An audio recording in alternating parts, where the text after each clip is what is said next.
Incredible Hulk. This is the trivia, references, and Easter eggs that Jason and I found for you guys. This is a combined findings, and I'm going to share with you guys everything we did find. If there's anything else we missed or noted or didn't find, please let us know in the comment section below. We're, of course, getting you guys ready for Thor Ragnarok, which we are going to be having plenty of Easter eggs, references, and trivia for that as well as Thor and Thor the Dark World. So be on the lookout for those videos. Now, getting to the Incredible Hulk here. The first one that we noticed, number one, was at the 2-minute and 46-second mark. We see S.H.I.E.L.D., or rather we see Nick Fury's name, and it says on a S.H.I.E.L.D. page, it says the text, Nick Fury's S.H.I.E.L.D. Command, Code Red, New York, NY 060564. What does that mean? I don't really know. I know. I should know that for you guys. But anyways, what's interesting to note is in this film is that Nick Fury is not actually present in all the other Phase 1 films, Marvel Phase 1 films. He's in all those. At the end of Iron Man, he tells Tony Stark about the Avengers Initiative. In Iron Man 2, he's in the donut scene. And, of course, at the end, recruiting him for the Avengers. We see in Thor, in the after post-credit scene, that he's talking to Dr. Eric Selvig and shows him the Tesseract. And we see in Captain America: The First Avenger, he welcomes Steve Rogers back to the present, as well as, of course, the main big role he plays in the Avengers. I believe also the last time we saw Nick Fury in an MCU film was in Avengers: Age of Ultron. I personally think he's going to be back in Avengers: Infinity War or the fourth film, regardless of what Samuel L. Jackson says. Alright, so at the 4-minute mark, we got Bruce Banner flipping through channels on his television, and he pauses on a show, or he stops rather, on a show called The Courtship of Eddie's Father, which came out in 1969. If you notice, the actor that the camera is panned on is Bill Bixby. Bill Bixby starred as Dr. David Bruce Banner on the 1978 TV series The Incredible Hulk. So in the soda factory in Brazil, the conveyor belt makes a noise that's very similar to in The Empire Strikes Back in the Carbonite room. The wow. I know it's a horrific impression, but if we could play that noise for you, we could, but we got copyright issues too, so we won't. But I'm pretty sure most of you Star Wars fans can figure out what noise, and we know Kevin Feige is a diehard Star Wars fan, so I'm pretty sure those noises are the exact same. Of course, we get the great Stanley at around the 13-minute mark, and what's interesting in this one, it's not just a cameo, or it is, but it kind of is a little bit of a plot point in the film. It's not just some random cameo. So what's happening here is he drinks from the soda from the Brazil factory, and it's got gamma blood inside of it, so he gets kind of gamma poisoning, if you will.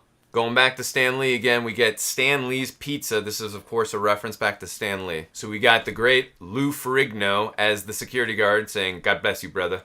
And, of course, we got him back in the Ang Lee Hulk playing a security guard as well, so playing the same kind of a security guard again. What's interesting to note about him as well is he played the Incredible Hulk in the 1978 TV series The Incredible Hulk. He also provided the lines for the Hulk in this film. I believe there were 6 lines. "Leave me alone." Also, there's "Betty" and "Hulk smash." And then also in the Avengers, he provided the epic line, "Puny God." I could be wrong, but I believe he is providing the voice again for Thor Ragnarok. If I am, please make me look like a dumbass in the comment section below and let me know who is providing the voice for the Hulk in Thor Ragnarok. Martin Starr, he's in this film, he's playing some kind of an intern at the college in the science department, and we see he has a piece of pizza with his glasses that he kind of, gives a little hi to or a thank you bribe to Dr. Banner. But what's interesting to note is he's actually also in Spider-Man Homecoming as a teacher, so this is either very coincidental and they just got the same actor to play it, or he's actually playing the same character. So don't know, but it could actually very well in fact be the same character. What's interesting to note in this film is Louis Leterrier, the director, originally actually wanted Mark Ruffalo for the role of Dr. Bruce Banner, but Marvel Studios insisted on getting Edward Norton. Of course, Mark Ruffalo would go on to star as Dr. Bruce Banner in the Avengers Age of Ultron, and of course, most recently, Thor Ragnarok. Even though the scene was cut, and I really wish they would have kept in the alternate opening, I understand why they deleted it. It kind of starts on a very depressive, sombering note, but it kind of just really sets the tone of the film, in my opinion, in a tormented way in what you see this man's going through, so I really wish they would have kept it. But the scene, of course, I'm talking about is the alternate opening to The Incredible Hulk, and you can find it on YouTube. You type in alternate opening. If you look, when he turns into the Hulk, he's about to shoot himself with a gun. It creates a little bit of a continuity, but I guess your argument could be it's not continuity because they don't physically show us the scene. It's more of a deleted scene, so it doesn't technically exist. But when I say it creates continuity, Mark Ruffalo's Bruce Banner in 2012's The Avengers, Joss Whedon's Avengers film, we see him saying to the group, the Avengers and Nick Fury, near Loki's mind staff, we see him saying that he got low and he tried to pull a bullet in himself and the other guy spit it out. Well, in this alternate opening, we see that he's ready to shoot himself, but he does not put the bullet in his mouth and fire. He's just ready to shoot himself, and then he turns into the Hulk and then breaks the gun. So creates a little continuity there, but I guess not much if they didn't really show us the scene. But what's really interesting to note in this scene is at the end when he turns into the Hulk and the glacier comes down and he creates this tidal wave, you see the imprint of Captain America's body and shield. So we got Paul Soles, who portrays Stanley, the pizza owner. Now, what's interesting to note about this gentleman is he's actually the voice of Peter Parker's Spider-Man in the 1967 animated series Spider-Man. He's also the voice of Rick Jones, who is a friend and companion of the Incredible Hulk in the 1960s animated Captain America TV series. He also provides the voice of Happy Hogan in the Iron Man 60s TV series. I think he might have also been on the Hulk animated series. I could be wrong on that, but I'm not sure. But he did provide the voices of those other three. So the final scene between Tony Stark and General Thunderbolt Ross does not happen in the mid-credits or the post-credits scene. It happens in the flow of the movie. So I believe this is the first MCU film of the 16 films not to have a mid or post-credit scene. And also I like that how it jumpstarts that relationship we see that gets built upon later in Captain America Civil War and how tumultuous that relationship is.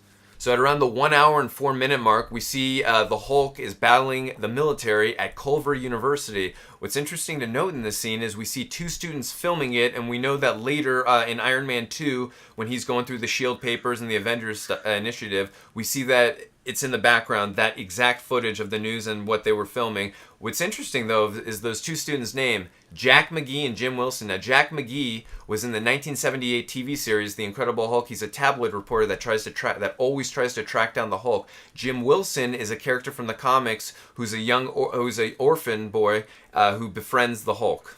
So originally, Abomination was going to return in Avengers: Age of Ultron, but was ultimately cut. So there are many moments in this film foreshadowing and referencing Captain America. We see a portrait of Captain America just outside of General Ross' office. It's very hard to see it, actually, but we'll let you make that judgment if you think that's Captain America or not. The other one we hear with Emil Blonsky and General Ross talking about, and Emil Blonsky says the super soldier, that's of course referencing Captain America. We also see when General Ross gets the super soldier serum, it says on it, you see the Stark Industry logos, but you see it says Dr. Ramstein. That's of course Dr. Joseph Ramstein Erskine, who we see played by Stanley Tucci, who creates the super serum, and it also says Vita Ray on there as well.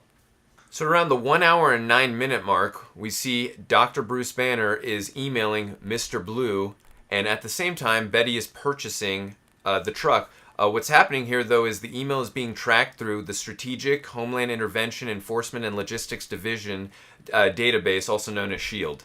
So the Hulk's look is based a lot on comic book artist Dale Keown's look, where in his Hulk is being beyond perfect, has 0 grams of fat, is totally chiseled, is defined by his muscle and his strength, and is just completely a tank. Ray Stevenson was actually considered for the role of Emil Blonsky, and I actually could totally see him playing that role. Ray Stevenson, of course, plays Volstagg in Thor Ragnarok, Thor the Dark World, and I'm assuming possibly going to be in Avengers Infinity War. He, of course, played another Marvel character known as Frank Castle, a.k.a. The Punisher in Punisher Warzone. Very underrated film that Jason and I will review for you guys at some point. Hopefully, maybe in line to get ready for the Punisher TV series. Let us know, guys, about that. So at around the 31-minute mark, we see in Chiapas, we hear the Lonely Man theme playing from the 1978 TV series The Incredible Hulk, playing in the background in the music score from Craig Armstrong. Now that music, the Lonely Man theme, plays in the Incredible Hulk TV series whenever Dr. David Bruce Banner is on the road traveling from one place to another. So the military base in this is called Fort Johnson. This is, of course, a reference back to Kenneth Johnson, who is the writer, director, and producer of the 1978 TV series The Incredible Hulk. Stan Lee and Lou Ferrigno are the only people to appear in both Ang Lee's Hulk back in 2003 and, of course, The Incredible Hulk back in 2008. Liv Tyler took over the role of Betty Ross from Jennifer Connelly, who portrayed her previously. What's interesting here is that Jennifer Connelly and Liv Tyler both were sisters in the film Inventing the Abbotts that came out in 1997. And also, too, Jennifer Connelly was, of course, in Spider-Man Homecoming. She provided the voice of Karen. Her husband, of course, is the voice of Jarvis, Paul Bettany, and also now Vision. So the battle between Hulk and Abomination takes place in Harlem, which is, of course, the hometown of Carl Lucas, which is another name for Luke Cage. But that is his hometown. We hear some references saying Harlem, too. We see that General Ross says, take us back to Harlem. We also hear in The Avengers with Mark Ruffalo's Bruce Banner telling Tony Stark, last time I was in New York, I kind of broke Harlem. So really cool references back to Luke Cage. The character of Dr. Samuel Stearns, now he of course becomes later the leader, but really quickly, when him and Bruce Banner are emailing each other throughout the film, Bruce Banner is Mr. Green and Dr. Samuel Stearns is Mr. Blue. The first scene we get with him in the film, he is actually wearing a blue shirt. What's also very interesting to note about this character is that he is a comic book villain known as the Leader, which we kind of see a little foreshadowing for when Abomination cracks him in the head and then Bruce Banner's blood, the Hulk's blood goes into his head, and then you start seeing him laugh maniacally, and it sets up that seed of foreshadowing for the Leader could be a villain. I'm really hoping that because we've never seen the character since The Incredible Hulk,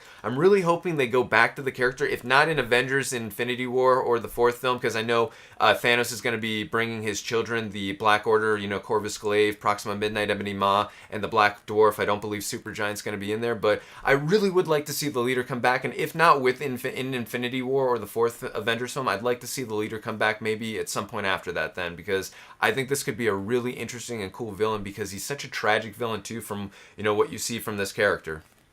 So of course, I already mentioned earlier in this video, we get that awesome scene between Tony Stark and General Thunderbolt Ross. There's a lot of Stark Industry logos throughout the film too on some of the weapons that are being used. I believe the rocket launchers that's being fired at Abomination, most of the weapons that are being fired at the Hulk as well. We also see at the beginning, we see it says Stark, the Stark Industries logo there in the montage at the beginning when we see going after the Hulk.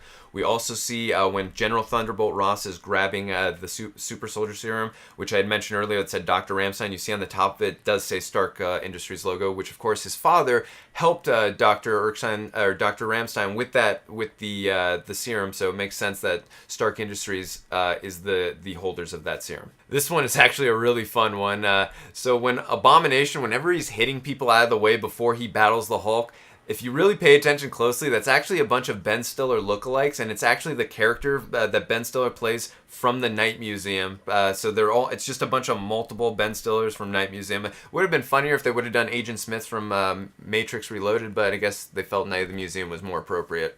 So when Abomination throws the car and it almost hits the pedestrian in Harlem before his battle with the Hulk, we see that the actor the pedestrian, in fact, is actually Michael K. Williams, who plays Omar in The Wire and also plays Jack in Murphy's partner in the 2014 reboot of RoboCop. So after Hulk has defeated Abomination, he puts his foot on his chest and breaks his chest with a twist move. That's a reference back to Bruce Lee, a Bruce Lee move. Alright, this one I could be kind of reaching, but it's still a cool one to think about, especially when the lightning and thunder are coming down. It would actually make sense if the visual artists were going for this. But when after Hulk has saved Betty from the military at Culver University from the explosion, and they go to the waterfall under the cave, we see thunder and lightning coming down. There's a rainstorm, and Hulk throws the rock. If you look very closely into the clouds, it looks very much similar to the shape of the face, and the beard look very much similar to that of Thor, Odin's son. Alright guys, well that's all the trivia references and Easter eggs that we could find for The Incredible Hulk. I'm sure there were many others. If there are, please let us know in the comment section below. We're going to be doing Easter egg trivia and references, as I mentioned earlier, for Thor the Dark World, and also for Thor Ragnarok, so be on the lookout for those. If you like these videos and you want to see more of them, please hit the subscribe button. See you guys next time.